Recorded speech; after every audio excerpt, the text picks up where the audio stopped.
Hi, my name is Tim Fehlbaum. I'm the director, one of the writers, and one of the producers of the movie Septembre 5, and I welcome you to this interview for Sounds of Series. I was interested in that day for quite some time, I learned about what happened on that day in Munich for the first time when I watched a documentary, which I still saw as a teenager, called One Day in September by Kevin MacDonald. And then I actually went to film school in Munich. And in Munich, even after all these years, this story is quite present, that the housings where it happened today are partly student housings.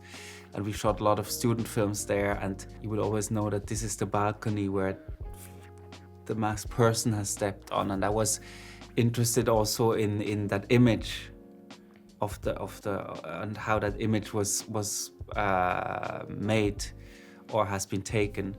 And as we were in research, we were lucky enough to find an eyewitness, Jeffrey Mason, that's the character played by John McGarrow in the movie. And he was working as a young rookie for ABC Sports back then, and experienced how they, as a group of sports broadcasters, made that switch from reporting on the Olympics to reporting on this crisis. And he quite vividly still remembered what happened in these hours in the control room. And listening to what he told us, his stories, like the challenges they faced, that sounded so interesting that we, for the first time, thought about maybe we can tell the story entirely from that perspective. I mean, I wouldn't call it the immorality. I would call it like our movie, of course, deals with moral or ethical questions of journalism. And I think, in a way, the special thing about the premise of our movie is that it wasn't a group of experienced news people that reported on this crisis. It was actually a group of sports broadcasters that weren't trained in reporting on a crisis like this. And this, in a way, offered for us an opportunity that, like, let's say they had an almost innocent view on dealing with these questions that you get confronted with when reporting on a crisis like this, like questions like wording. What words do we say to the audience? Or questions like, how fast do we go out with the news? How many confirmed sources do we need before we let something out? Or what do we actually show to the viewers? What do we don't want to show? I must say my respect has only grown for people who are working in these control rooms and are dealing with these questions. Yes, what they see on the monitors is a mix of footage that we recreated. For example, we decided that we don't want to show anyone who really lost their life on that day out of respect. So we recreated some of these scenes. But of course, when you see Jim McKay on the monitor, that's the real Jim McKay, the host from back then. And to get the copyright for that footage also was not easy. So it's a mix. But when we were shooting the movie, I wanted these images to be on the monitors already. So often today, when you shoot a monitor scene, you have a green screen or so, and then later you replace it. But we wanted to have the real images on these, and it should also be these old monitors, the real monitors. We embraced these little, these lines that they had. We wanted the audience to have an authentic feeling of or the technology also back then.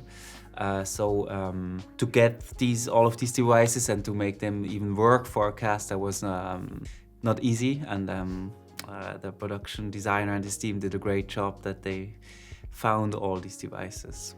Yeah, I mean, the whole idea of how we shot the movie is like that we tried as much as possible that comes in through these technological devices like the phone, the walkie-talkies, the monitors, the microphones.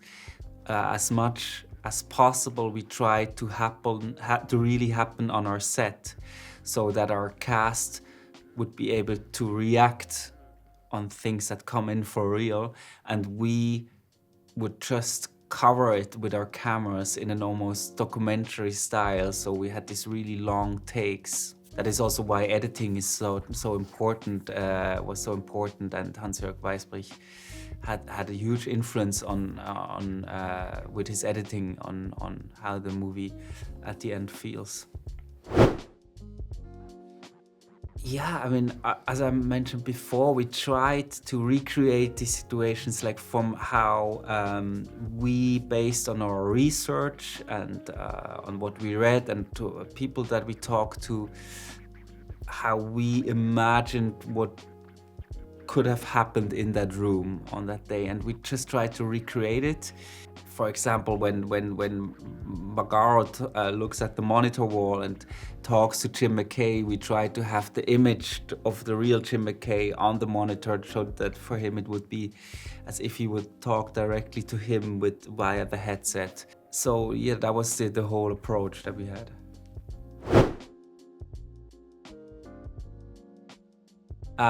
So we talked to more people that were from the ABC Sports crew. So, or let's say we also talked to Sean McManus. Sean McManus is the son of the host Jim McKay, and he was there as a teenager in Munich while his father hosted the Olympics for ABC Sports. And he told us his experience of that day.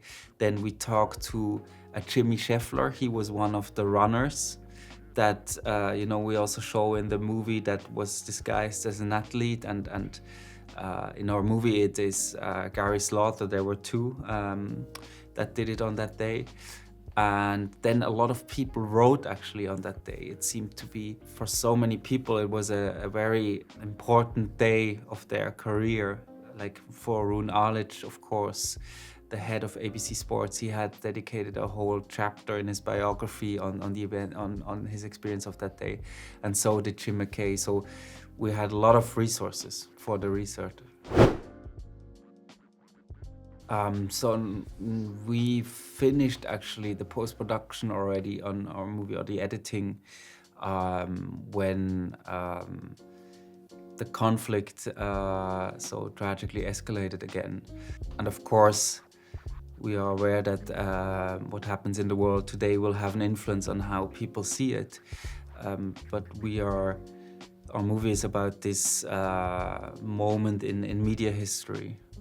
And we try to provide a way for today we are surrounded by so rapidly evolving media landscape, and we want for the audience to provide a way to reflect on this through that historical lens.